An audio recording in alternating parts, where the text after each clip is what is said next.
Okay, Assalamualaikum dan selamat pagi. So hari ini kita nak belajar berkaitan dengan sistem pencernaan manusia. Hasil pembelajaran, okay, dalam tajuk ni nanti saya nak awak boleh menghuraikan dan berkomunikasi mengenai pencernaan manusia. Okay, baik. Apa itu pencernaan makanan? Apa itu proses pencernaan makanan? Okey, proses pencernaan makanan adalah proses penguraian makanan yang kompleks. Okey, baik, saya akan highlightkan kat sini .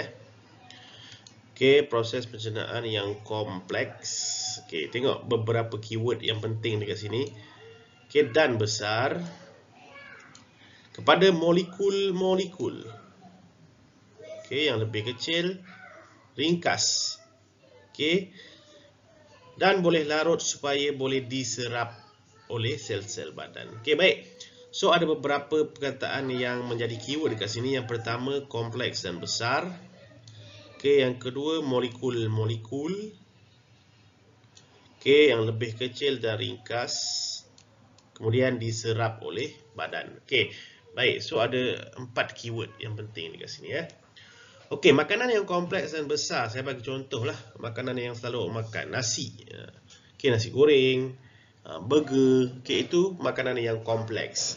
Okey, makanan ini tidak boleh diserap oleh badan. Nutrien yang ada dalam makanan itu, zat dia itu tak boleh diserap oleh badan kerana dia terlalu kompleks dan besar. Jadi dia perlu dipecahkan, diuraikan kepada molekul yang lebih kecil supaya dia boleh diserap oleh badan. Maksudnya kita nak ringkaskan dia seringkas yang boleh supaya dia senang diserap oleh badan. Okey, itu maksud pencernaan makanan. Okey, baik. Pencernaan makanan ni terbahagi kepada dua. Yang pertama secara fizikal, okey, dan yang kedua secara kimia. Okey, baik. Pencernaan makanan secara fizikal bermaksud pemecahan makanan kepada cebisan kecil di dalam mulut, gigi, lidah dan air liur. Okey, melibatkan peristalsis. Okey, apa itu peristalsis? Peristalsis ialah proses di mana makanan mengembang dan mengecut di dalam salur makanan untuk ditolak ke dalam perut kita. Okey, baik. Manakala proses pencernaan makanan ialah penguraian makanan daripada molekul kompleks kepada yang lebih ringkas dengan bantuan enzim. Okey, so itu keyword dia, bantuan enzim. Okey, manakala proses pencernaan makanan secara fizikal berlaku secara fizikal lah di dalam mulut dengan bantuan lidah dan juga air liur serta gigi. Baik, persamaan dan perbezaan pencernaan fizikal dan pencernaan kimia. Okey, persamaan dulu. Persamaan antara pencernaan fizikal dan kimia. Pertama, berlaku pemecahan makanan di dalam kedua-dua jenis pencernaan ini. Yang kedua, persamaan dia adalah berlaku di dalam salur pencernaan. Okey, sementara itu dia punya perbezaan dia. Untuk pencernaan fizikal, dia berlaku di mulut sahaja dan tidak melibatkan enzim, manakala untuk pencernaan makanan secara kimia berlaku di dalam mulut, perut, duodenum dan usus. Okey, kenapa dekat mulut ni berlaku sedangkan dekat sini dia kata di mulut hanya berlaku secara fizikal? Sebab di mulut ada enzim yang dirembeskan iaitu amylase. Okey, ada enzim yang dikeluarkan iaitu amylase daripada air liur untuk memecahkan kanji, menukar kanji kepada maltosa. Okey, kemudian dia melibatkan enzim, okey, dengan bantuan enzim. Ini proses pencernaan secara kimia. Okey, baik. Seterusnya sistem pencernaan manusia, struktur sistem pencernaan manusia. Okey, ini bermula di mulut, dan berakhir di dubur. Okey, baik. So, makanan yang kita makan akan masuk ke dalam mulut, akan pecahkan secara fizikal di dalam mulut, kemudian menjadi bolus. Okey, di dalam mulut ni lidah akan memecahkan, lidah, gigi, air liur akan memecahkan makanan menjadi bolus. Okey, kemudian masuk ke dalam esophagus. Okey, itu prosesnya kita panggil sebagai peristalsis. Okey, dia akan tolak ke dalam perut. Okey, dalam perut, kemudian ke duodenum, kemudian ke usus kecil. Okey, perut, duodenum dan usus kecil inilah terlibatnya proses pencernaan secara kimia yang menukarkan makanan-makanan yang kompleks tadi kepada unit yang lebih ringkas. Okey. Okey, so nanti bila makanan ni dah berubah menjadi ringkas, okey. Di dalam usus kecil ni yang paling ringkas sekali lah. Okey, unit yang paling ringkas di usus kecil. So makanan yang tidak boleh dicernakan akan ditolak ke usus besar. Okey, akan ditolak ke usus besar. Kemudian di usus besar akan berlaku semula penyerapan semula air. Kemudian lepas berlaku penyerapan semula air, makanan-makanan yang tidak boleh diserap tadi, tidak boleh dicerna tadi akan ke rektum, okey, untuk proses penyatinjaan. Baik, kita tengok satu persatu proses pencernaan yang berlaku di dalam sistem pencernaan kita lah. Yang pertama berlaku di mulut. Okey, makanan dikunyah oleh gigi, cebisan makanan dilembutkan oleh air liur. Kemudian air liur ni menghasilkan sejenis enzim. Okey, enzim yang diberi nama amylase liur dalam air liur menguraikan kanji kepada maltosa. Okey, baik. Apa yang awak perlu ingat adalah enzim-enzim ini, okey, enzim-enzim ini dia akan enzim-enzim ini dia akan menguraikan makanan mengikut kelas-kelas dia yang tersendiri. Contohnya macam amylase. Amylase ini dia akan menguraikan kanji kepada maltosa. Kanji ini adalah, kalau awak ingat lagi, kanji ini adalah kelas makanan karbohidrat. Okey, kanji ni kelas makanan karbo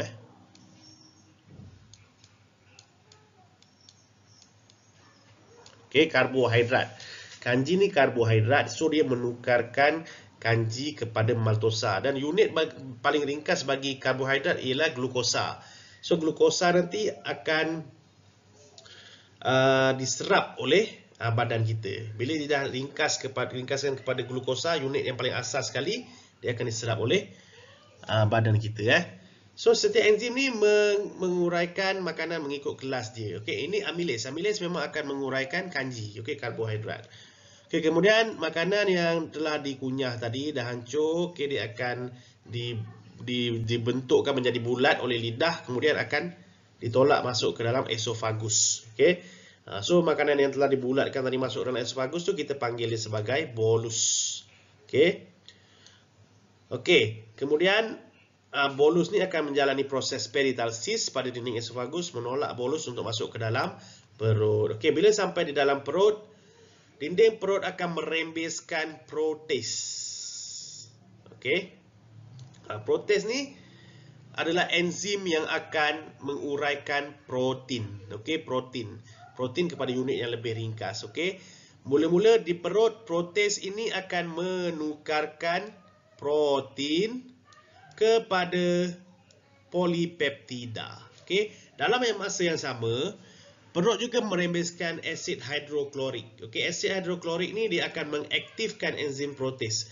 Kalau perut hanya merembeskan protes, dia tak merembeskan asid hidroklorik, protes ini tidak akan aktif. Okey. So penting asid hidroklorik ini untuk mengaktifkan protes dan membunuh bakteria di dalam makanan yang masuk ke dalam perut. Okey, kemudian protes ini bila diaktif, dia akan menukarkan protein kepada polipeptida. Unit yang lebih ringkas lagi lah di dalam perut iaitu polipeptida. Okey, makanan yang menjadi separuh cair ni dalam perut ni dia dah tak panggil bolus. Okey, dia tak panggil bolus tapi dia panggil sebagai kim. Okey. Baik, kemudian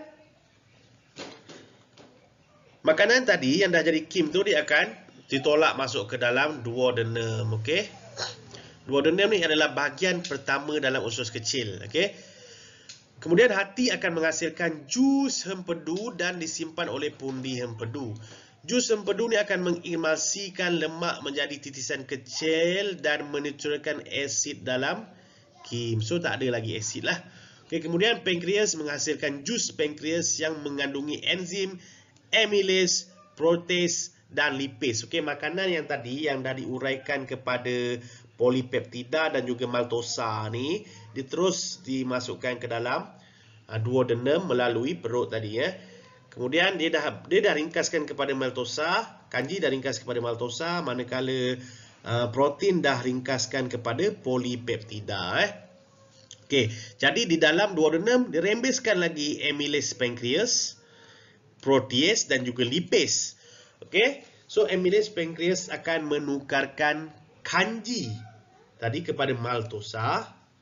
Kemudian protein yang dah ditukarkan kepada polipeptida dalam perut tadi akan ditukarkan kepada unit yang lebih ringkas lagi, iaitu dipeptida. Sebelum diserap oleh badan lah. Kemudian lipase akan mencernakan lemak kepada asid lemak dan gliserol. Kemudian bila dia dah ringkaskan kanji kepada maltosa, kemudian polipeptida kepada dipeptida, lemak kepada asid lemak dan gliserol, dia akan tolak ke dalam usus kecil. Dia akan hantar unit-unit ini ke dalam usus kecil. Dalam usus kecil akan merembeskan enzim maltase dan juga protease. So maltase ini akan menukarkan maltosa yang dah ringkas tadi kepada unit yang lebih ringkas, iaitu glukosa. Glukosa ni yang paling ringkas, manakala dipeptida tadi yang dah ringkas tadi ditukarkan kepada unit yang lebih ringkas lagi, iaitu asid amino. Kenapa ditukar kepada unit yang lebih ringkas? Supaya dia boleh diserap oleh badan. Jadi awak kena ingat. Protein ni kelas makanan yang akan enzim yang akan menguraikan ni adalah protease. Manakala amylase akan menukarkan kanji, iaitu karbohidrat. Baik. So asid amino dan glukosa adalah unit yang paling ringkas yang akan diserap oleh badan. Bermakna kanji ni, karbohidrat ni, unit paling ringkas dia adalah glukosa, unit asas dia. Manakala protein, unit asas dia ialah asid amino. Awak dah belajar dalam kelas makanan. Kemudian bila dia dah tukarkan kepada unit yang lebih ringkas ini tadi, dia akan diserap oleh badan. Manakala makanan yang tidak tercerna, yang tidak boleh dicernakan tadi, akan dihantar ke usus besar. Kemudian di usus besar berlakulah proses penyerapan semula air yang berlaku di dalam usus besar. Kemudian bila dah berlaku proses penyerapan semula air, makanan tadi akan dihantar ke dalam rektum. Makanan yang tidak tercerna itu akan dijadikan sebagai tinja. Masuk ke rektum dan tersimpan sementara di dalamnya. Kemudian tinja tadi ataupun najis, kita panggil najis lah biasanya. Tinja ni najis. So dia akan disingkirkan dari badan kita melalui dubur. Baik. Itu adalah proses pencernaan makanan di dalam badan kita. Ini secara ringkaslah proses pencernaan tadi. So awak kena ingat macam yang saya cakap tadi. Ini adalah unit kompleks bagi makanan. Kanji. Kanji adalah terdiri daripada kelas karbohidrat. Dia dirembeskan, dia akan diuraikan oleh enzim amylase, menjadi maltosa. Kemudian daripada maltosa tadi, di usus kecil, maltase, pula enzim maltase akan dirembeskan. Kemudian dimenukarkan maltosa tadi kepada glukosa, unit yang paling ringkas untuk diserap oleh badan. Manakala bagi lemak pula, enzim yang bertindak balas ke atas ini adalah lipase. Kemudian lipase ini akan menukarkan lemak kepada asid lemak tambah gliserol. Manakala protein, enzim yang bertindak balas ke atas ini adalah protease, menukarkan protein kepada polipeptida, kemudian kepada dipeptida, dan unit asas dia ialah asid amino, akan diuraikan apabila dia berada di dalam usus kecil, dengan kehadiran enzim protease. Seterusnya, saya nak awak melengkapkan ataupun menyiapkan latihan di dalam buku teks muka surat 65. Buku teks muka surat 65, latihan formatif 3.3. Buat dalam buku tulis, pakai buku latihan awak. Salin soalan, kemudian lengkapkan. Sebarang pertanyaan boleh terus WhatsApp di dalam grup sains kita, ataupun boleh WhatsApp personal lah dekat saya sekiranya awak ada sebarang kekeliruan ataupun masalah. Baik, so sampai di sini saja kelas kita hari ini. Kita jumpa lagi next kelas. Terima kasih. Assalamualaikum.